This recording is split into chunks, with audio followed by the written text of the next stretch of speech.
kas te siis nagu valmistate CRM-i juurutuseks, alles nagu kaalute, kas teil on seda vaja või siis olete juba hädas sellega.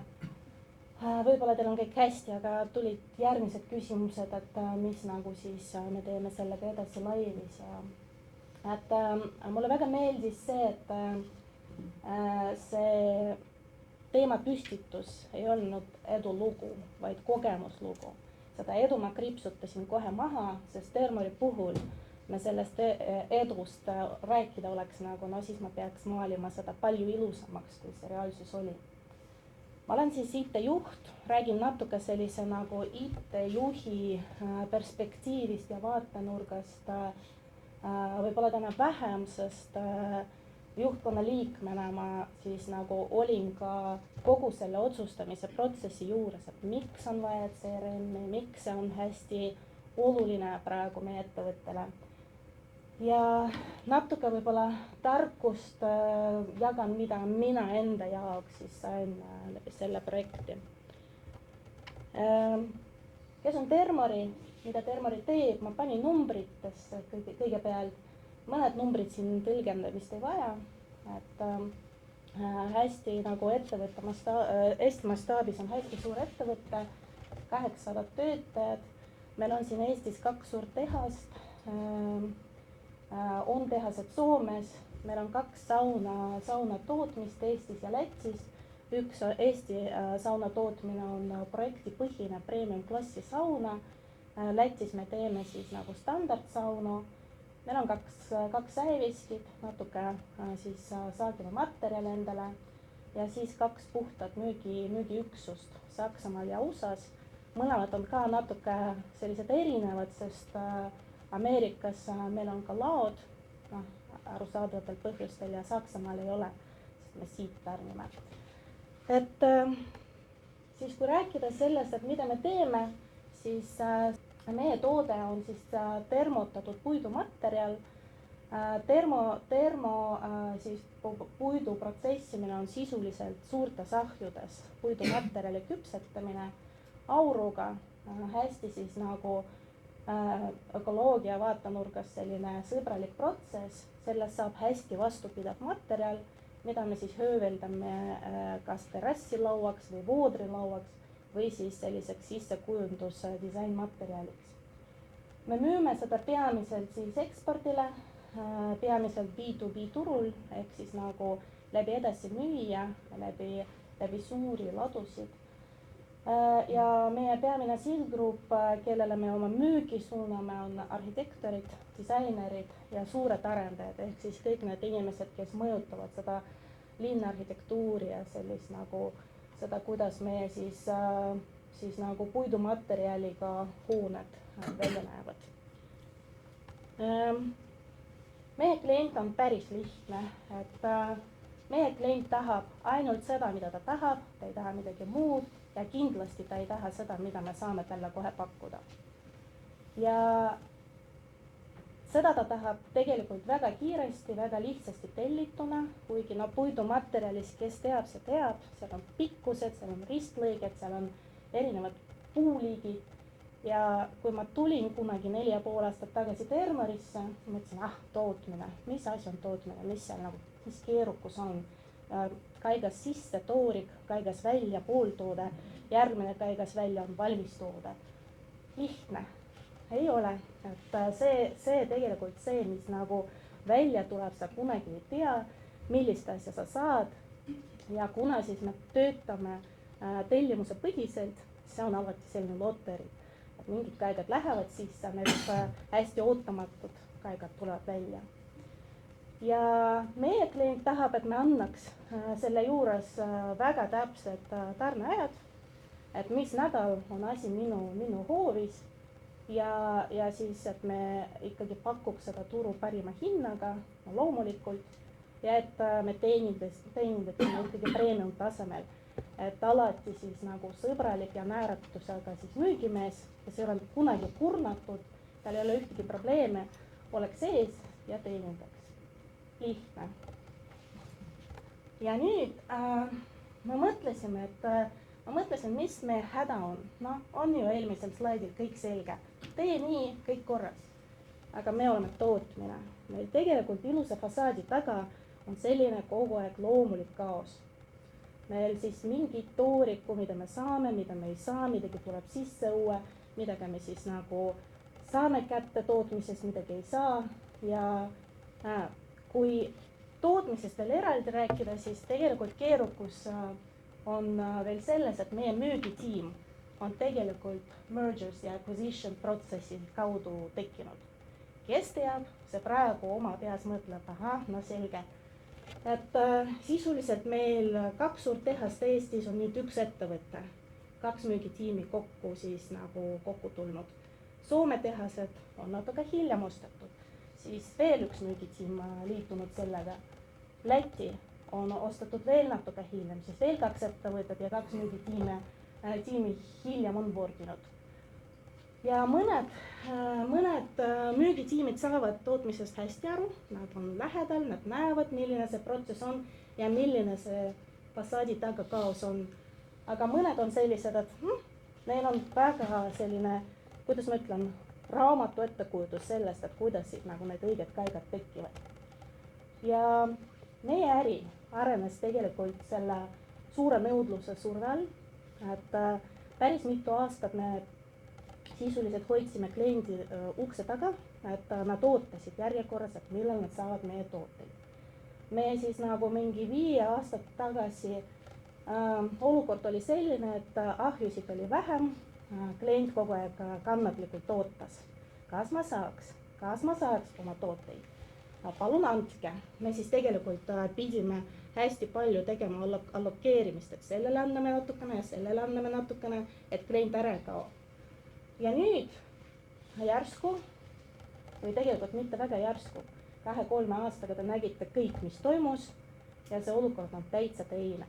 Meil klient kadus ära ukse tagant ja nüüd me peame agressiivselt ise minema kuidagi turuplatsile, otsima teda ja hüüdma ja kutsuma, tulla nagu meid kuulama ja et me saaksime oma toodetest rääkida. Ja kogu see kokkuvõte kogu see erinevate firmade ühinemise kaudu kasvu valu on selline, et inimesed ei ole üldse harjunud omavahel rääkida. Ehk siis nagu Soome tiim ise teab, ise oma peaga kõige targemad, et nad kunagi ei räägi Eesti siis tiimiga. Ja täpselt samamoodi Ameerikas on ju nii erinev turg ja see on nii eriline, me ju teame, kuidas siin müüa. Ja sellist nagu head suhtlust ja just sellist nagu Mareku just nagu selle filtri näide siis näitel on hästi näidatud, et ühist kultuuri, müügikultuuri ka ei ole. Ega me nii targalt ei suutnud seda välja mõelda, seda eesmärkideks panna. Aga jah, et kui rääkida, siis tegelikult erineval ajal juurde tulnud müügitiimid toimetavad täitsa nagu iseseisvalt oma tarkusega ja vahel sellest tekivad erinevad probleemid. Ja siin natuke juriidilise lepingu moodi väike tekst, aga siin sisuliselt nagu meie peamised väljakutsed. Ehk siis nagu need turud ja kliendid, kellele meie erinevad müügitiimid müüvad, vahelt kattuvad. Me haarame ühe sama klienti, hakkame erinevast otsast temaga siis nagu läbirääkimisi. Klient siis nagu mõtleb, et äkki saan siit parima hinda või siin, ma ei tea, ilusamaid tingimusi. Ja me ei tea sellest mitte midagi, kuni see plahvatab mingisuguse suure drammana.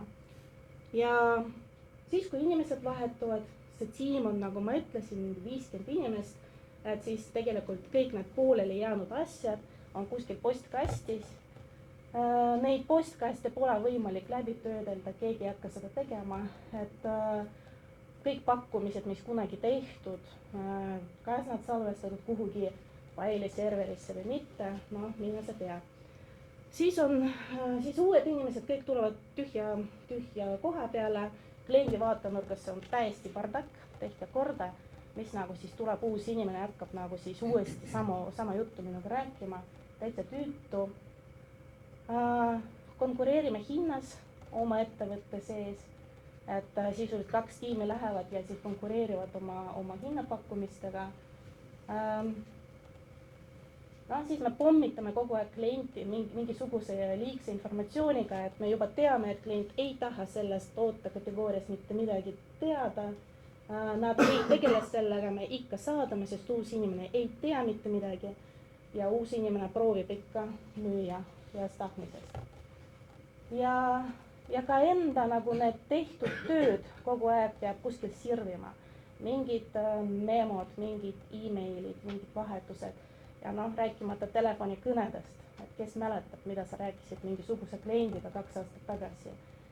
Et need punktid erineva värvi on ühe mõttega, kui ma jõuan lõppu, siis ma seletan, miks nad on erinevad. Ja siis ei ole arusaadav, kas me genereerime üldse uusi liide. Kas me ikka nagu ka siis nagu keerulisel ajal töötame olemasoleva kliendiga või meil ikka keegi tuleb, meil ikka õnnestub kedagigi nagu haarata turult.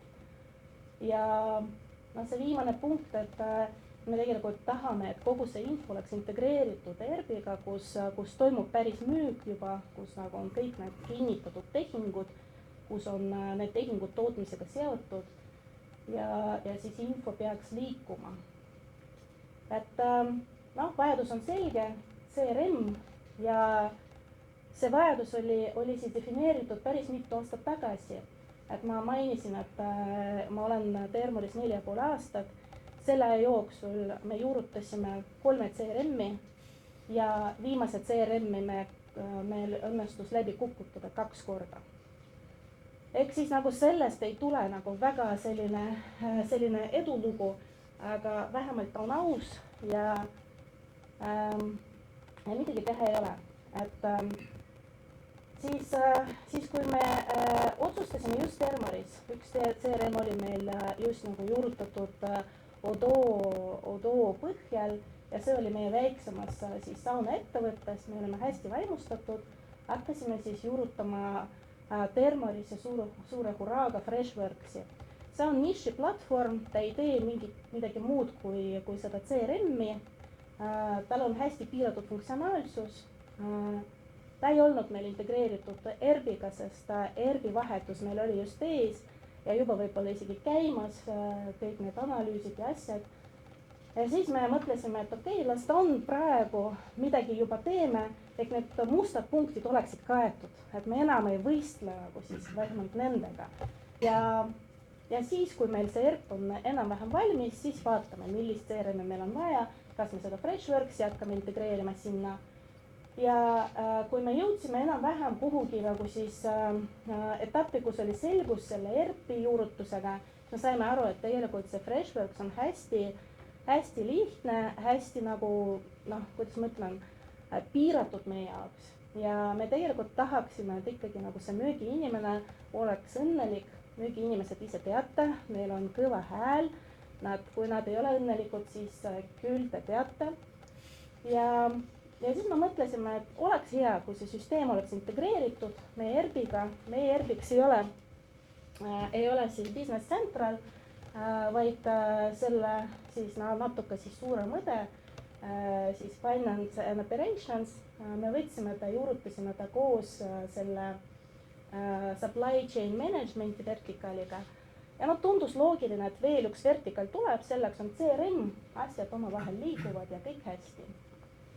Ja selleks ajaks, kus me tegime seda, kus me tahtsime, et meil kõik kontaktid oleksid lihtsalt kuidagi nagu siis süsteemis, et meil oleks nagu ülevaade toimuvast, meil ei oleks seda kaotatud iga kord nagu see olukord ebaselge, iga kord, kui inimene siis vahetub, siis nagu selleks ajaks meil tegelikult oli väga oluline see osa. Ehk sisuliselt, kui me esimest CRM-i juurutasime mustade punktide jaoks, siis see oli kõige olulisem punkt, milleks me tegelikult otsustasime seda Dynamics 365 CRM-i juurutada. Et kuidas me saame aru üldse istudes juhtkonna laua taga, kas meil on uusi liidere? Palju neid on? 1, 10, 100? Me ei tea. Kas nendega tegeletakse? Kuidas me siis nagu neid kaotame? Kui nendega tegeletakse, siis mis me teeme täpselt? mitte midagi ei ole teada. Ja kuna see majandusolukord oli päris karm ja siis see vajadus oli hästi pressiv, see oli natuke selline nagu müügis räägitakse see bleeding neck probleem. Ehk siis nagu see kael on juba lõigatud, see veri jookseb, et no, et kuidas nagu kiiresti siis saada midagi, aga midagi nii head, et see veri enam ei jookse ja asi nagu parandab. Ja siis mina olen see nagu, ma ei tea, miks ma nii tagasihoidlikult panin 20 aastat, et 25 aastat ma olen juurutanud RP, CRM, MRP-sid, SM, PIM, erinevaid abreviatuure. Et siis ma mõtlesin, et okei, see ei ole meie nagu siis esimene CRM, lihtne see on. Ja little did I know, see ei ole nagu siis väga juhuslik nimetus slaidil. Ehk siis ma eeldasin, või tegelikult me nagu tiimiga koos arutasime ja eeldasime, et see Dynamics 365 sales on väga õige asi meile, sest ta sisuliselt nagu siis läheb sinna puusletükkina juurde kogu selle ökosüsteemile, mida me tekitasime selles Dynamics F&O-s ja siis SCM-ist. Sest see on nagu selline ökosüsteemi üks selline native osa, mida Microsoft ise nagu ilusasti integreerib ja seal nagu käib üks mootor, mis edastab andmeid edasi-tagasi. Ta nagu siis oma siis nagu välimuse poolt on väga nagu sellise Dynamicsi pere nagu näoga, et kõik nagu loogika, nuppud, nimetused, nagu sellised keelelised tähendused, kõik on nagu siis tundus nagu õige. Ja mis me siis nagu mõtlesime, et mida me käivitamiseks teeme, lihtne ju. Seadistame töövood paika, selleks teeme väiksed töötoad, räägime läbi siis kasutajatega, mis nad tahavad, mis nad vajavad, kuidas nad oma müüki tegemist näevad, toome andmeid vanast süsteemist üle ja näitame siis nagu müügitiimile, et kuidas see uus süsteem toimib. Ja siis nad hakkavad seal elama. Et see tundus nagu tol momendil väga lihtne, nii me läksime tegema. Ja siis juhtus see, et me siis tegime nii, nagu oli plaanis, jõudsime laivi, vaatame laivis nagu siis koolitasime inimesi ja siis 3 kuu pärast saame aru, et midagi on väga mäda. Midagi on väga-väga pahasti läinud ja meil on olemas selline vingunurk, et see on siis nagu kasutada viisaka nimega kasutajate murede list. Et sinna siis nimekirja satuvad igasugused siis nagu vahelt sellised sisukamad asjad, vahelt on hästi emotsioonilised. Ja siin ma loen lihtsalt ette, et kes nagu võib-olla tagareas ei näe nii hästi. Et siin miski ei tööta, oli meil vaja kolida. Või siis nagu liidi sisestamine on liiga pikk protsess. 100 nuppu peab vajutama ennem, kui ma saan oma andmeid sisse. See oli, et koolitage meid saksa keeles. See saksa tiimile inglise keeles koolitamine, me ei saa mitte muhvigi aru. Või siis nagu pange meile see Dynamics saksa keelde, see on nii jabur, me ei saa mitte midagi aru, pange tagasi inglise keelde. See on vähegi midagigi nagu siis loetav. Minu kliendi andmed on kõik pekkis. Loomulikult, sul oli väga selline kitsas nagu eelmine platvorm, kus sa panid nagu siis 3 välja sisse ja sellega sa toimetasid. Nüüd sul on suur nagu selline väga funktsionaalne asi, kus ongi nagu rohkem ruumi igasuguste asjadele. Kas sa neid kasutad, kuidas sa neid kasutad. Aga sellised olid need. Et siis suur nagu nutt oli see, et lubasite, et meil on lihtsam, aga ikka on kõik nii keeruline. Ja siis selliste küsimusteni, et aga milliseid kliente ma üldse siia panen? Mis on müügivihje? Mis on müügivõimalus? Mis on minu juba klient? Ehk siis nagu ei ole üldse midagi aru saada sellest CRM-i nagu siis elus.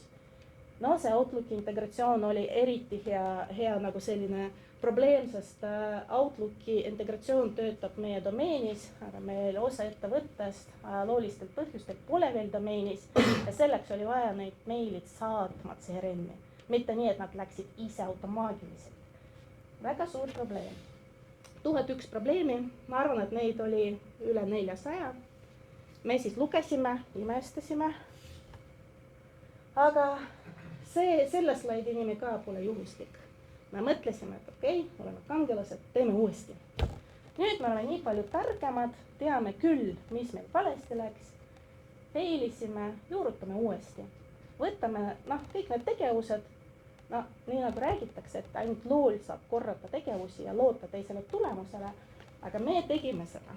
Ja uuesti töötoad, töövood korda, liidesed korda, Outlooki asja korda, andmed korda, uued koolitused, ka saksa keeles, inimene rääkis väga ilusalt saksa keeles, kõik oli tehtud, uuesti läksime laivi.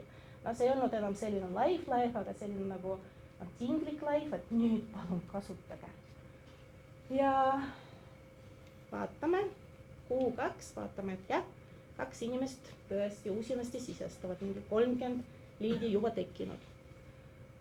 Siis meil liidid tulevad kahte teepidi, et siis nagu veebiliideste kaudu, meil seal on igasugused need kontaktvormid ja päringud nendele, kes sattus meie lehele, meeldivad meie tooted, nad siis nagu valideeruvad kuhugi disaineri või arhitektori või arendaja kategooriasse. Nad siis nagu tulevad automaatselt sinna CRM-i, see on meie turunduse nagu hästi tehtud töö, aga siis kui nad kukuvad sinna CRM-i, seal nad jäävadki. Et me vaatasime tegelikult statistiliselt, et vist 3 kuuga oli nii, et 36 liidi, mis tulid veebi kaudu, nendega tegeletud. Oli suur dramaatiline koosolek, kus me rääkisime, et kuulge, mis juhtus, 36 liidi. Ja siis kõik rääkisid, et ei, meil küll nagu see postkastides ja me küll helistasime ja uurisime. Milleks me võtsime seda CRM-i? Just selleks, et see paistaks siin, et see oleks nähtav, et mina ka saaks aru, mis toimub. Et kuigi mina ei helistanud, mina ei uurinud, et mida see konkreetne potentsiaalne klient tahab. Vingunurk täiesti uuesti nagu õitseb, et tehke meile dashboardi, me ei tule kasutama. Kõigepealt tehke dashboardi. See on jah, millega? Nende tühjate piirukatega. See piirukas, mul oli piinlik seda nagu panna. Et Marek näitas oma siis nagu süsteemi piirukaid. Meil oli üks suur sinine piirukas ja siin väike kriips sees. Ja need olid mingid sellised nagu asjad, millega tegeletud. Häbi. Aga siis nagu küsitud veel koolitusi. 3. ring, ma lihtsalt tuletan meelde, kui esimese ringi koolitusi tegime, siis teise ringi tegime ka, sest protsess tundus tähendatud, nüüd ikka oli vähe. Ja mõned lihtsalt olid sellised, me kuulsime, et teed CRM-is, mitte midagi ei teeta, mis ma siis lähen sinna. Et tore, kui sa küsisid sellele inimesel, kes nagu ei osalenud koolitusele, tahab koolitust, siis küll, ta oskab sulle seda hinnata. Ja ühendus Outlookiga ikka oli see. Aga kui mõelda seda nagu ärilist perspektiivist ja hüpatas nendes nagu siis IT-juhi sussidest välja natukene, siis vingunurga taga alati on mingisugune põhjus, nagu reaalne põhjus, nagu päris elu. Ja päris elu oli selline, et tegelikult viimast 2 aastat müügitiim elab täiega nagu sellises pingelises olukorras, kus ootused on kõrged. Töövõtted peavad olema täiesti muudetud võrreldes sellega, mis oli 4-5 aastat tagasi. See, kuidas nad peavad nüüd lähenema nagu siis või saama oma klienti, on täiesti teistmoodi. Nad peavad seda kõike nagu välja mõtlema ja me juurutame samal ajal ERP-i, mis on nagu täiesti crazy situatsioon, sest meie ERP on hästi kompleksne, see on nagu selline kamaja sees ja selline nagu loogika, kus nagu müügitellimuselt kõik väga automaatselt läheb tootmisesse ja tootmisest saab midagi jälgida, müügitiim peab aru saama, kuidas ma midagi kinnitan, kuidas ma seda kõigepealt panen süsteemi oma müügitellimus, kuidas see jõuab tootmise, kuidas ma näen, et millal minu tellimus on valmis, kuidas ma seda väljastan kliendile. Ja nad on nagu uppunud selles. paralleelselt me üritame teha seda CRM-i esimene kord, teine kord, kolmas kord ja kasutajad ei taha süveneda, aga ei tahagi. Nende jaoks see pole hetkel prioriteet. Ma pean oma olemasolevad müügid, mis mul nagu tulevad peale, ma pean neid süsteemid panema ja ma pean nagu neid juba tellimusteks vormistama, mis nagu liididest te mulle räägite. Ja me küll ei teinud mitte mingit lobitööd enne projekti. Me mõtlesime välja, et meil oli eelmine CRM-i juurutus, sellega ei olnud ka kõik nii sujuv, nagu võiks unistada, aga no ikka see ju läks, me just seletasime, milleks me seda teeme, kõike, miks nad peavad sinna käima ja nad ei teadnud, et see tegelikult see eesmärk on muutunud, äriline eesmärk. Eks see, mida me tahame mõõta CRM-i, on täiesti teistsugune praegu. Me ei taha lihtsalt, et meil oleks nagu selline ilus baas, kus nagu kogu müügitiim töötab ja meil on mugav. Me tahame päris näha, kas me uudel majanduse oludel, kas me oskame müüa või mitte. Me ikka sõidame nagu oma selle vana hea kliendi seljas. Ja me nägime, et kogu selle asjanduse juures see aeg, et isegi sellise nagu hästi loogilise ja mis tundub nagu lihtsama äriprotsessi siis kasutusele võtmisele peab andma rohkem aega, sest kõik need punktid võtavad ka rohkem aega meil. Esimene, teine, kolmas, kõik nendest. Ja siis kui oli teine läbikukkumine, me siis mõtlesime, et okei, vist kolmas kord me nüüd tee seda sama, peame nüüd uurima, miks see failib iga kord. Tegime intervjuud, et tegelikult nagu kõik kasutajad nagu teadsid, milleks me CRM-i tahame kasutada. Nad teadsid neid vanu põhjusi, nad olid hästi seletatud, neil ei olnud seda viimast teadmist, aga siis nagu olulisem põhjus oli see, et meil circa kolmandik kasutajatest üldse ei teadnud, et mis tehingud peavad minema CRM-i. Mis on klient, mis on vihje, mis on võimalus. Nad ei saa aru sellest loogikast ja seda on vaja kuidagi kokku leppida dokumendi tasemel, mis nagu meie kontekstis, mis on mis. Ja suur osa kasutajatest ei sisestanud CRM-i, nad on osalenud koolitusel, küll nad said aru, mis jama see kõik on, aga see võtab liiga palju aega ja päris tööd ta ei jõua teha. Nagu päris tööd ei jõua teha. Et mina ise sisestasin liide, ma mõtlesin, võtab nagu 47 sekundit ühe liidi nullist toimetamine, kui sa tahad päris palju andmeid panna sinna. Ja arvatavasti paar minutit võtab ka see, et kui sa tahad juba mingisugused tegevused sinna planeerida ja mingid teavitused panna, et see tegevus jookseb sulle automaatselt, et nüüd helista, nüüd uuri, nüüd follow up'i. Et aga ei mahu. Ja 14% kasutajatest meil ei teadnud üldse, et kuhu vajutada, kuhu ma lähen, kus see CRM-i link üldse on, mis SharePointis, mis nagu sissevõrgus, me ei tea. Ühesõnaga, pilt läks selgemaks, et saime aru, et kuidas nagu siis me saame korda seda, et mõtlesime, et okei, joome siis nagu oma seda Red Bulli ja teeme uuesti. Vabandust, mul üks küsimus, et see info, et 14% ei teadnud, et kas see oli 3 kuud pärast see oli 3 kuud pärast taaskäivitust. Kui me alustasime selle uue CRM-iga laivis, see oli eelmine kevad. Ja praegu oleme aasta hiljem ja oleme nagu selles seisus, kus meil alles nagu läheb üles. Okei, aitäh. Ja, et siis me saime aru, et see plaan on lihtne, 29% kasutajatest peavad saama osalemas nendes seletustubades. Me siis seletame, kuidas meie ettevõtte loogikas iga selline päring, mis tuleb nagu siis kas näiteks sa osaled konverentsil, kuhu see kontakt peab minema. Kui keegi helistab sulle, kuhu see kontakt peab minema. Kui see on juba mingi soojendatud klient, kes tahab tellida, kuhu täpselt see peab minema. Me peame seda ise nagu hästi selgelt defineerima, paneme kirja ja kõigile nendele inimestele siis nagu lahti seletama. Siis suurem osa kasutajad tahavad uusi koolitusi. nad tahavad siis sisuliselt aru saada, et kus on minu selline nagu nurkade lõikamise võimalus. Mida ma siis nagu, kui mul on selline klient, kas ma pean kogu selle mudru, mis te panite meile sinna templiidi sisse, kas ma pean seda kõike sisestama või saab kuidagi nagu teistmoodi, kuidas ma saan kiiremini endale neid teavitusi panna ja nii edasi. Ehk siis see on pigem nagu selline juba töövoo optimeerimise koolitus. Ja 15%, 14% ikkagi nagu nullist koolitus ja tegelikult käes hoidmine, et nad jõuaks kas siia või siis sisuliselt nagu nad käivituks, sellepärast et suurem osa tiimist juba hakkab tegema ja siis nad näevad, et pääsu ei ole, teeme ära. Tegime lobbytööd, et tõime sisuliselt oma siis tütarettevõtte Aurum rääkima ja näitama.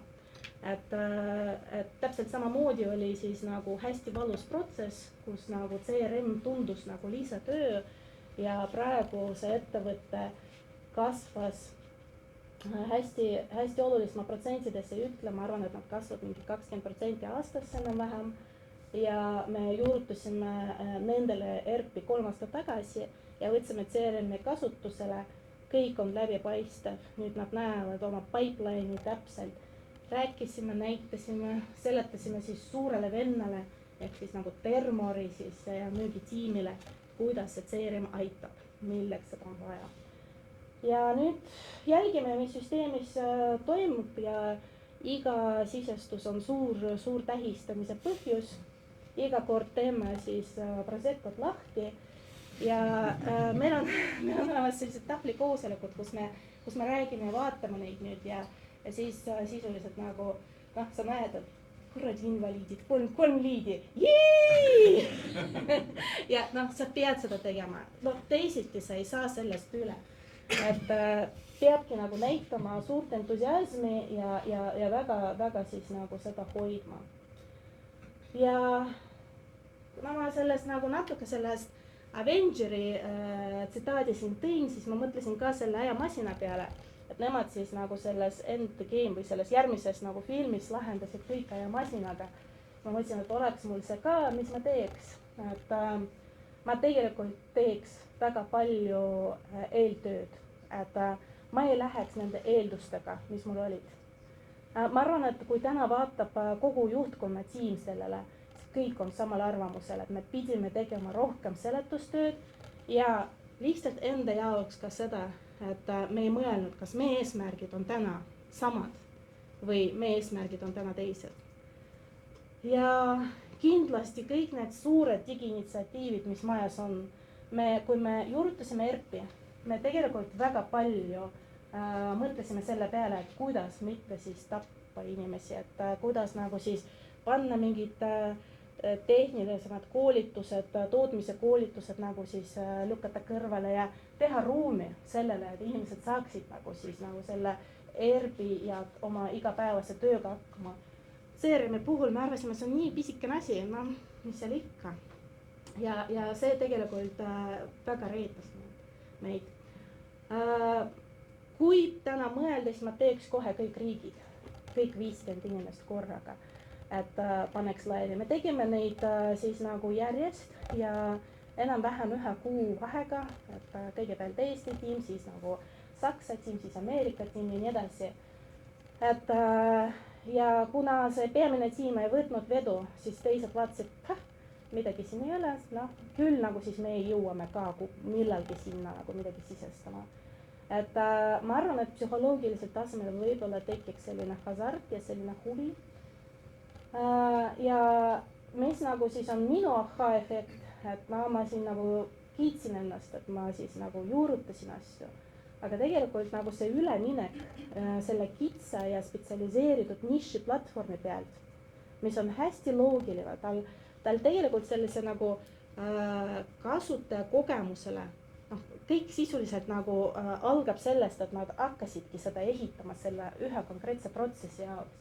Et sellest üleminek väga nagu siis võimeka ja väga konfigureeritava süsteemi peale, see on see, kus nagu me pidime arvestama ja see on kindlasti töömahukam. See kindlasti nõuab sellist hästi läbi mõeldud seda seda nagu protsessi, et me väga täpselt teame, mida meie müük ootab nüüd uuelt platvormilt, mis meil oli vanas puudu ja siis kõik seda juurde, aga tegelikult nagu siis ei tohtinud eeldada, et siin nagu konfigureerime midagi ja siis viskame neile nagu kätte, et toimetage. See siis nagu see valmidus, see, kuidas nagu sa siis nagu selle süsteemi presenteerid töötubadel ja koolitustel, see on ülioluline. Ja siis on üks väike ümmargusam järeldus, et siiamaani me oleme veendunud, et see Dynamics 365 Sales on väga äge platvorm. Kõik need ilusad pildid, mida siis Marek näitas, meile väga meeldivad, me seda kõike teeme. See pilt vaikselt läheb parema poole, et viimase paari kuuga meil tekkis sinna siis torusse 6 miljoni siis potentsiaalseid müüke ja need on uued liidid, keda me siis haarasime täitsa nagu ebatavalistest kohtadest meie jaoks. Ja praegu on käes siis see aeg, kus me tegeleme aruannetega ja siis jälgime meie müügitoru